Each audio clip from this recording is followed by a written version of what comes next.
Last week, hundreds of Venezuelan immigrants were effectively kidnapped and sent to a labor camp in El Salvador. The Trump administration doesn't want you to know who these people are, but I do.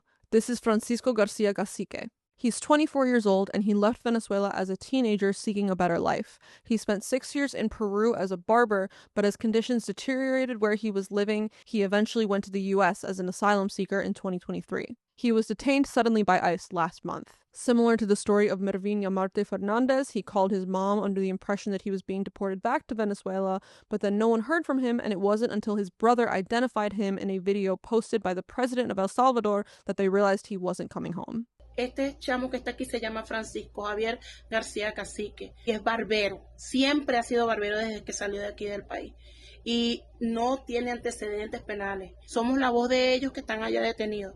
Por favor, ayúdame.